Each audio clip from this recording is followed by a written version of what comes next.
Hey friends, this is Julie. Welcome back to Row & Co Farms, where we're bringing you the story of how we eat, grow, live, and work on our homestead. So today I want to bring you guys Seed Haul 2022. So all the things that we're going to be growing, veggies, fruits, all the stuff that's going into our 2022 Row & Co Farms garden. We've already done the seed haul for the flower farm, so if you guys want to check that out, I'll leave the video link up above here.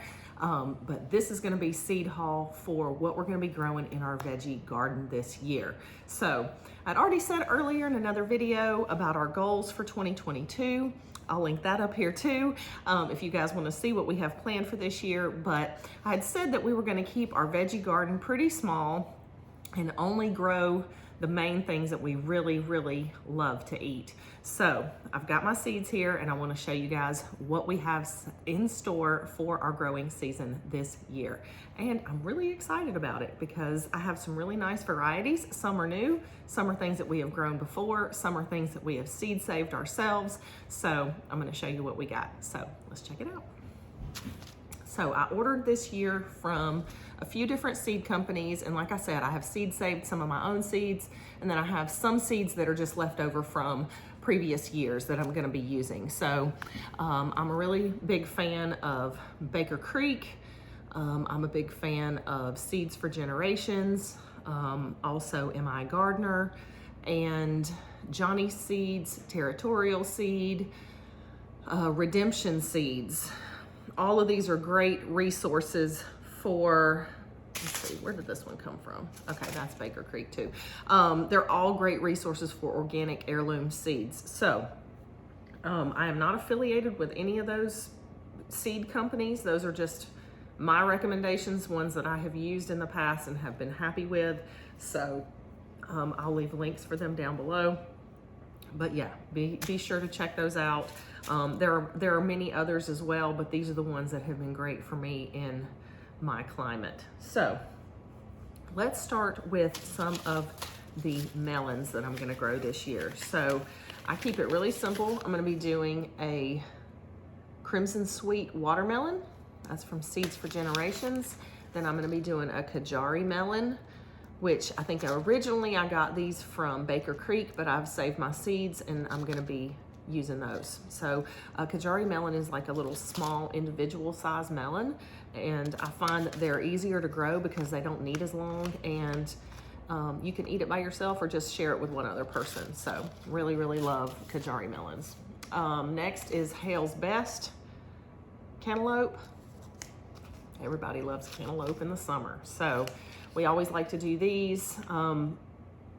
I think growing melons, even in Georgia, I mean, it's definitely can be done, but because they are such a long growing season, sometimes they just don't make it because of rabbits and other animals that come in and actually just eat your flowers before they ever make it to fruit. So, or they come and eat the fruit in the end too. So it's hard to get melons sometimes here. So, all right, so for the summer garden, let's talk tomatoes because I know everybody loves their tomatoes.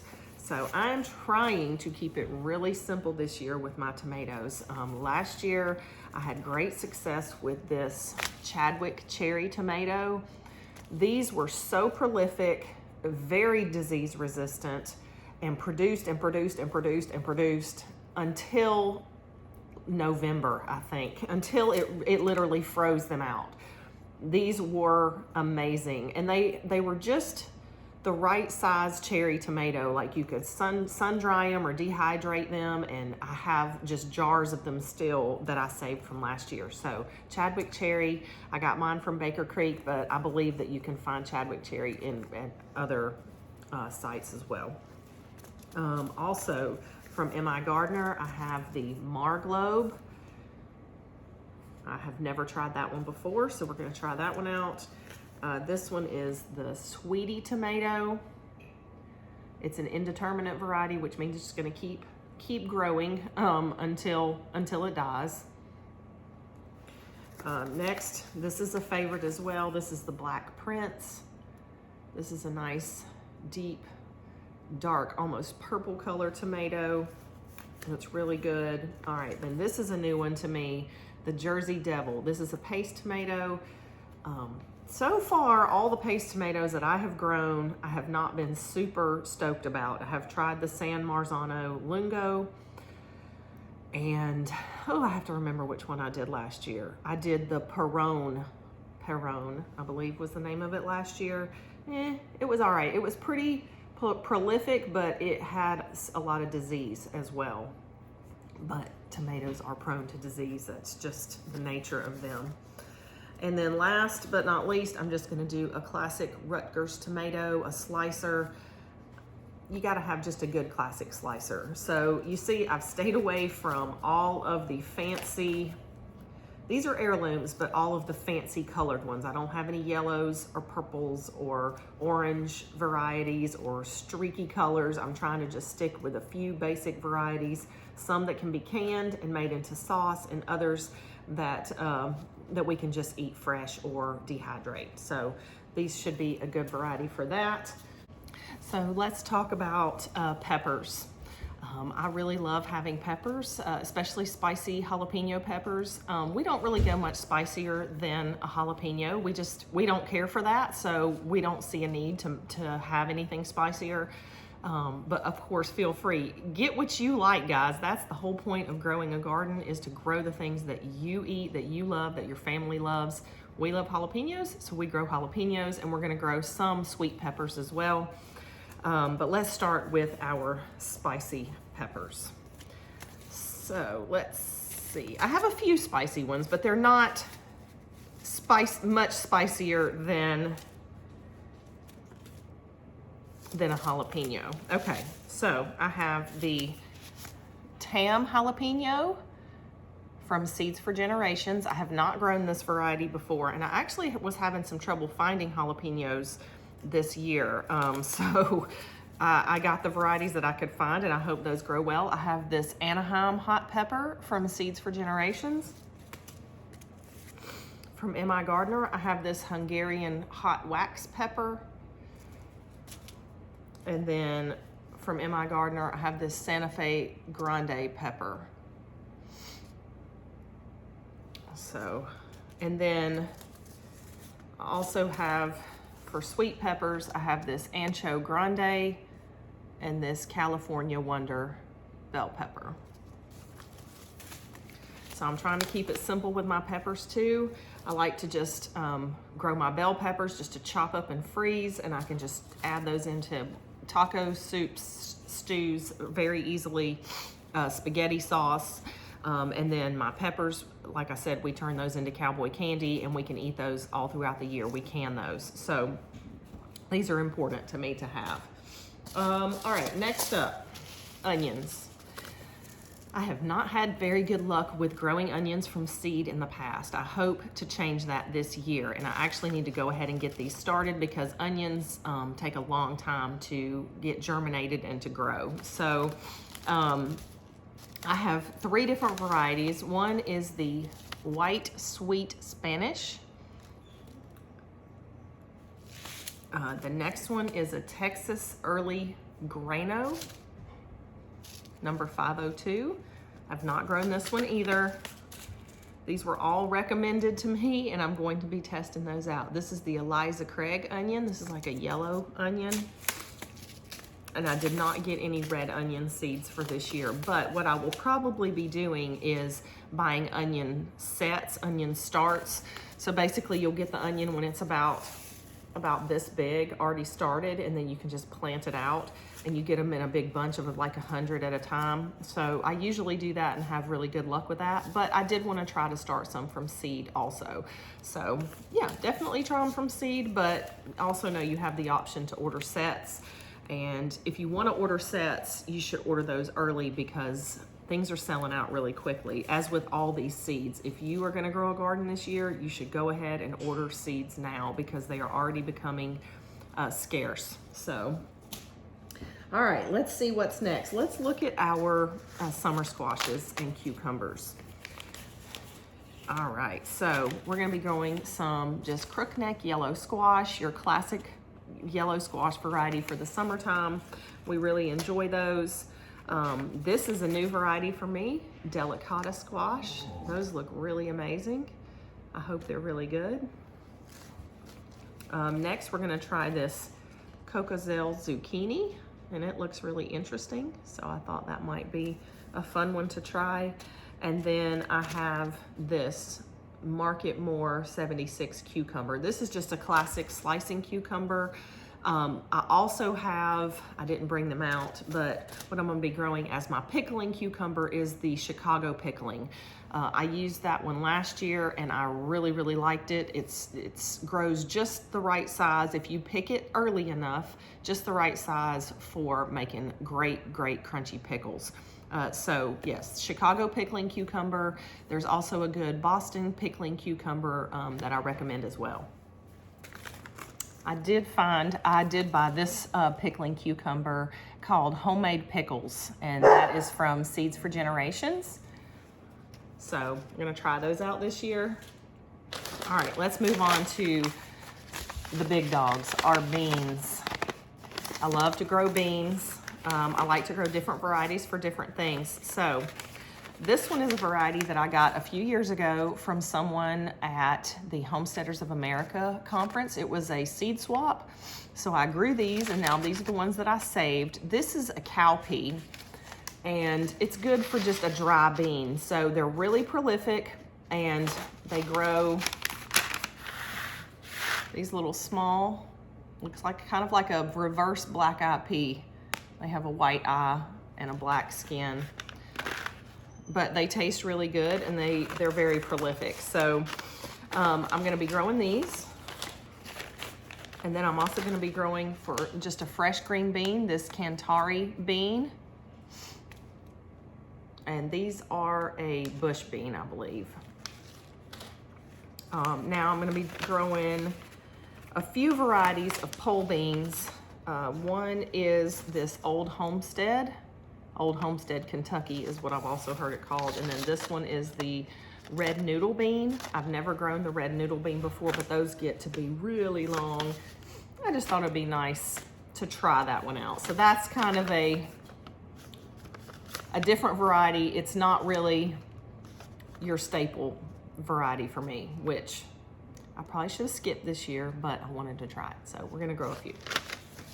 All right, now we have the contender bean, which is a fresh eating green bean, and then also navy beans, which will be a dry bean that we wanna save for that. So I'm gonna try those two out as well. And most of these are new to me, so we'll see. Hopefully they grow well in our climate.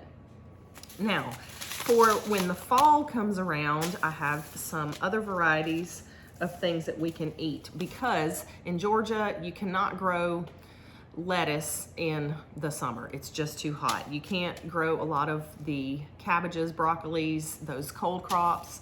All have to be done in either early spring or into the fall. And I found that it works better for me to plant them in for the fall season. So I'm gonna go ahead and show these to you, but these won't be planted until much later. So I got a couple of root vegetables. We like to grow carrots, so I got two varieties there. One is the Scarlet Nance.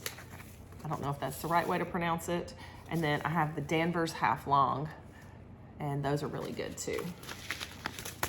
Next, I like to grow just a few radishes here and there. Nobody else eats them but me, but I'll just sow a row or two at a time and then have just some radishes for myself. I don't really preserve them. They're just for fresh eating. So those are some of my root vegetables. Then we're gonna be doing later in the year some broccoli. This is the, I don't know how to pronounce it, DeChico, potentially. Then we have the Brussels sprouts called Catskill. I have never been successful with Brussels sprouts, so we're gonna try again this year. We have the Brunswick cabbage, the self-blanching cauliflower. I've had minimal success with cauliflower here. The golden acre cabbage, and Georgia Southern collards, which I love collards and have grown successfully here many times in the past. So All right, and then last but not least, we have just an assortment of other things. I'm gonna attempt again to grow celery. This is the Utah tall celery, and I need to go ahead and start that here in the next week or so because it needs to start long before last frost. Now, some lettuces that we're gonna be growing this year. I have this slow bolt lettuce, which these are not head lettuces, or I don't let them get to head lettuces. I just snip them as leaves, and then I can come back for them again and again. Same with this. This is like a mix, salad bowl mix. Then this next one, this is a head lettuce, but I usually, like I said, don't let them come to a head. This is the bronze mignonette, and it looks like it's like a nice buttery flavor lettuce. And then M.I. Gardener sent me this black seeded Simpson lettuce, which you can't see, but that was a free one that they sent, and I'm gonna definitely try that. And then I have two kinds of turnips. So you can grow turnips for their roots or for the greens, or both. You can eat them both and harvest from both of them. So I have definitely grown the purple top turnip before, but I have never grown this golden ball. So hopefully this one will be tasty. So one of the things that I did not mention here, because it is not here, is potatoes. So I'm going to order my potatoes. Usually I get those from Territorial Seed, is where I believe I've purchased those from in the past. So I order my seed potatoes from them, and I'll order usually a 50-pound bag, 25 to 50-pound bag of seed potatoes, and I'll plant a really big space of potatoes. Last year I did not have very good luck with my potatoes. They all died or were eaten by something, but I basically got no potatoes last year. So I have to debate whether I want to do potatoes this year or if I just want to purchase potatoes. Sometimes it's just easier in the season of life you're in to just buy the potatoes yourself and not grow them. So that's yet to be determined. I do not know. As of right now, I'm going to grow potatoes, but that may change in the next couple of months. So we will see. I have a lot of growing plans this year, and I think it's gonna be tough to grow everything. So especially with our flower farm that's happening, that is a really big project. It's gonna require lots and lots of attention, lots of seed starting, lots of succession growing, and I just don't wanna overwhelm myself with things that may not be necessary. So I think when you think about how much potatoes cost, in the grand scheme of things, potatoes are cheap to buy, even in their organic form. And so I think buying the potatoes for this season may be the best option for us. So we'll see, and I will keep you posted about the potatoes. All right, so that is what's gonna be growing in Row & Co Farms Garden 2022. Do you have questions? I wanna know what you're growing. Tell me about it. I'm gonna leave some different videos here that you guys can check out that have to do with starting a garden, starting seeds for your garden this year. And I hope you guys come back and check us out again here at Row & Co Farms.